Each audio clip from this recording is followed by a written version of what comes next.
మొదటి ఛార్జ్ షీట్లోనేమో జగన్మోహన్ రెడ్డి గారి పేరునే ప్రస్తావించారు ఒక 2-3 చోట్ల. ఫైనల్ బెనిఫిషరీగా ఆ ఛార్జ్ షీట్లో ఎస్టాబ్లిష్ చేయడం జరిగింది. సరే, అది కోర్టులో ఎస్టాబ్లిష్ చేయాలి, నేను అనేది ఛార్జ్ షీట్లో పెట్టడం జరిగింది. ఒక 7 మెంబర్స్ అక్యూజ్డ్, అలాగే ఒక 9 సంస్థలు. ఇప్పుడు ఈ సెకండ్ ఛార్జ్ షీట్లో వచ్చేసరికి పేరు డైరెక్ట్గా లేకపోయినా కానీ మాజీ ముఖ్యమంత్రి అది కూడా 2019-24 మధ్య జరిగినటువంటి ఈ చెప్పబడుతున్నటువంటి లిక్కర్ స్కామ్లో మరి అప్పుడు ముఖ్యమంత్రి అయితే జగన్మోహన్ రెడ్డి గారే. సో ఆయనే కీలకమైనటువంటి సూత్రధారి. దీంట్లో మొత్తం పాలసీ మేకింగ్ దగ్గర నుంచి పాలసీ చేంజెస్ కానీ, పాలసీలో తీసుకోవాల్సినటువంటి స్టెప్స్ కానీ, అన్నిటికన్నా ముఖ్యమైనది కీలకమైన స్థానాల్లో నియామకాల గురించి కానీ, the then chief minister has played a crucial role in this entire scam అనేది ఈ సప్లిమెంటరీ ఛార్జ్ షీట్ యొక్క సారాంశం. What is your reaction? Suresh గారు, మీకు ప్యానల్ ఉన్న పెద్దలకి, సిటీ 24/7 ఛానల్కి యాజమాన్య హృదయపూర్వక నమస్కారాలు. మీరు ఇందాక చెప్తా ఉండగా లిక్కర్ స్కామ్ అన్నారు. లిక్కర్ స్కామ్ కాదు, అది లిక్కర్ కేసు. స్కామ్ అంటే స్కామ్ జరిగితే స్కామ్ జరిగిందని ఎవరు కూడా నిర్ధారించలేదు. ఎవరంటే కోర్టులు కానీ ఏది కూడా స్కామ్ జరిగిందని నిర్ధారించలేదు. స్కామ్ జరిగిందని కోర్టులు నిర్ధారిస్తేనే లిక్కర్ స్కామ్. నిర్ధారించకుండానే లిక్కర్ స్కామ్ అనే ఏ విధంగా మనం మాట్లాడతాం? So liquor case.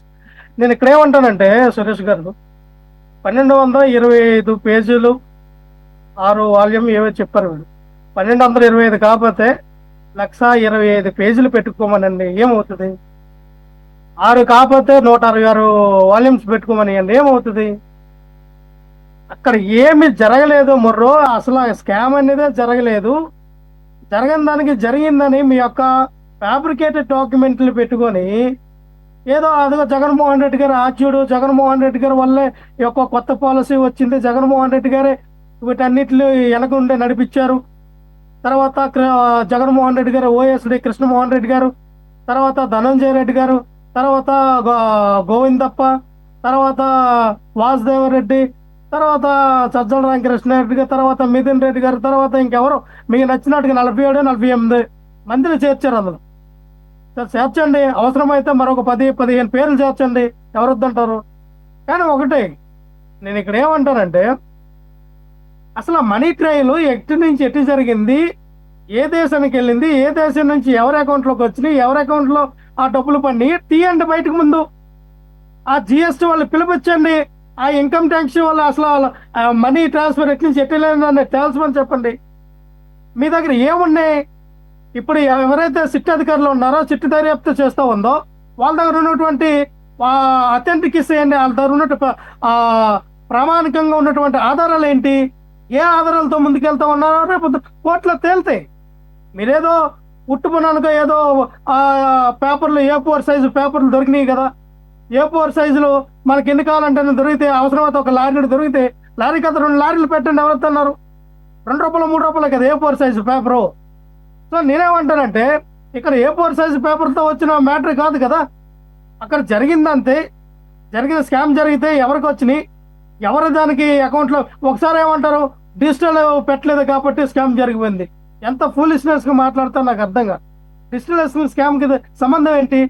డిజిటల్ పెడితే స్కామ్ జరగదా?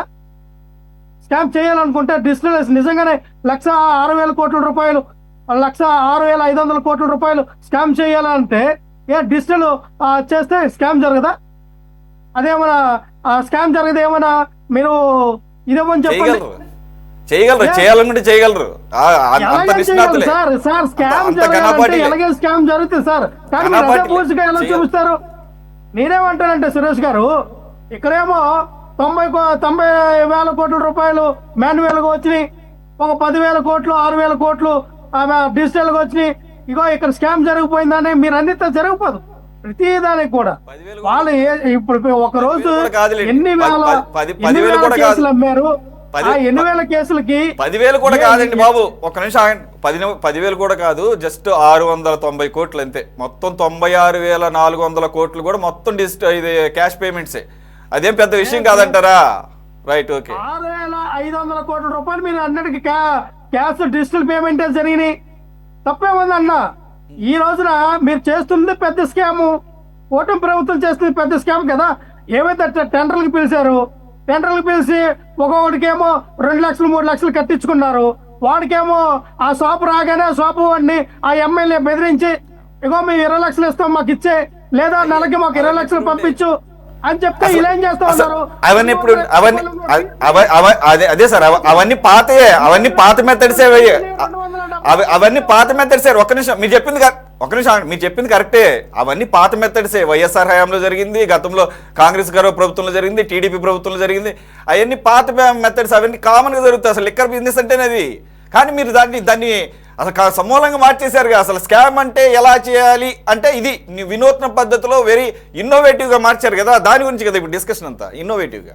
చాలా మంచి ప్రశ్న అడిగారు సురేష్ గారు. స్కామ్ అంటే ఎలా చేయాలనేది 2014 2019లో యావత్ భారతదేశానికి 25,000 కోట్ల రూపాయల్లో బెయిల్ మీద ఉన్నటువంటి ఇప్పుడు ప్రస్తుత సీఎం గారు చూపించారు.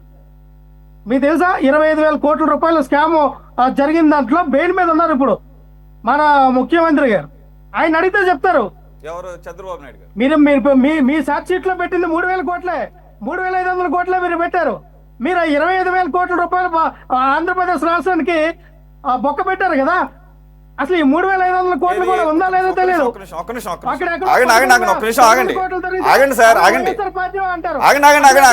కోట్లు జరిగితే అది వైఎస్ఆర్ పార్టీ అంటారు. అట్లా దానికి ఆ డబ్బులు రావు కాదు మొర్రా అని చెప్పి ఆ వ్యక్తి హైకోర్టులో ఫిల్ దాఖలు చేస్తే దానికి సమాధానం చెప్పరు. 3,500 కోట్లు మనీ ట్రైల్ చూపించబడేటటువంటిదే ఇంకా ఎస్టాబ్లిష్ చేస్తారనుకుంటుంది. అసలు కుంభకోణం ఇంకా రావాల్సి ఉంది. మీరు చెప్పింది కరెక్టే. ఇంకోటి చంద్రబాబు నాయుడు గారి మీద పెట్టింది మీరు చెప్తున్న లిక్కర్ కేసే కదా. మీరు చంద్రబాబు నాయుడు గారి మీద పెట్టిన లిక్కర్ కేసు గురించే కదా మీరు మాట్లాడుతుంది. మీరు మాట్లాడుతున్నప్పుడు మేము సైలెంట్గా ఉన్నాం. మేము మాట్లాడుతున్నప్పుడు మీరు కూడా వినండి. ఒక్క నిమిషం ఆగండి. ఓకే, ఒక్క నిమిషం ఆగండి. ఎస్పీవై డిస్టిలరీస్ వాళ్ళు సంబంధించిన కేసే కదా మీరు మాట్లాడేది. ఆ ప్రభుత్వ హయాంలో 14-19 మధ్యలో వాళ్ళు ఏదో ఫైన్ కట్టాలి. ఆ ఫైన్ని వాళ్ళు తగ్గించమని రిక్వెస్ట్ చేస్తే దాన్ని ఫైన్ తగ్గించారు. ఏది గత 14-19 మధ్యలో ఉన్న టీడీపీ గవర్నమెంట్ చంద్రబాబు నాయుడు గారి హయాంలో. అది దాని వలన స్టేట్ ఎక్స్చెక్కర్కి నష్టం వాటిల్లింది. ఏది ఒకడికి ఎవడికో ఫైన్ పడితే ఆ ఫైన్ తగ్గించమని వాళ్ళు రిక్వెస్ట్ చేస్తే తగ్గించింది అనేది జనరల్గా జరిగే ప్రాసెస్ని మీరు స్కామ్గా మలిచారు, చూశారు. అది సూపర్. అయితే ఓకే, దాన్ని కూడా కేసు నడుస్తుంది. మీరు అన్నట్టు ఆయన బెయిల్ మీద ఉంటే ఉండొచ్చు. కానీ ఇంటెన్షనల్గా అసలు మద్య నిషేధం చేస్తానని చెప్పేసి మద్యం మీదే నెక్స్ట్ 30 years పాటు నేను పునాదులు వేసుకోవాలి అని చెప్పేసి చూసారా. అది ఇప్పుడు మనందరికీ దాన్ని ఏమంటారు, ప్రపంచంలో ఎక్కడ చూడనటువంటి ఒక స్కామ్ని కళ్ళ ముందు ఆవిష్కరించింది, సాక్షాత్కరిస్తుంది. ప్రపంచవ్యాప్తంగా అనేక స్కాములు నేను చూశాను, కానీ ఇటువంటి స్కామ్ను మాత్రం నేను ఎక్కడ చూడలేదు. But hats off to you. Right, Chaitanya గారు వస్తాను. టైం ఎక్కువ లేదు, మన ఎదురే మాట్లాడడం కుదరదు. చైతన్య గారు ఒక్క నిమిషం ఒక్క మాట అండి. అన్నిదేంటంటే చంద్రబాబు నాయుడు గారు ఎప్పుడైతే ఎన్టీ రామారావు గారు అధికారంలో రాగానే ఆయన మద్యపాన నిషేధం చేశారు. హ్యాట్సాప్ చెప్తున్నారు ఎన్టీ రామారావు గారికి. మరి చంద్రబాబు నాయుడు గారు అధికారంలో రాగానే ఎందుకైతే దాన్ని ఓపెన్ చేశారు? మళ్ళీ మద్యపానాన్ని మళ్ళీ ఎందుకు తీసుకొచ్చారు? ఎవరు తీసుకురమ్మన్నారు? మీరేమని చెప్పొచ్చారు? మద్యపాన నిషేధం చేస్తామని చెప్పి 20 సంవత్సరాల పాటు ఆగండి. బ్లాక్మెయిల్ చేయడానికి కుదరదు. మీరు ఒక్క మాట మాట్లాడుతూ ఉన్నారు. ఓకే అన్న, ఒక్క నిమిషం mister Lakshmanarao, listen to me. మద్యపాన నిషేధం 5 సంవత్సరాల్లో చేయలేకపోతే పర్లేదు, దాన్ని యాక్సెప్టబుల్. మీకు ఒక మాట యాడ్ చేస్తా ఉన్నారు, అవకాశం ఇచ్చా. Okay, PCR cut the voice. మీరు ఒక మాట మాట్లాడుతున్నారు, మీకు అవకాశం ఇచ్చా. దానికి నేను ఒక పాయింట్ యాడ్ చేసేసి నేను నెక్స్ట్ గెస్ట్కి వెళ్ళాలి. చైతన్య గారు.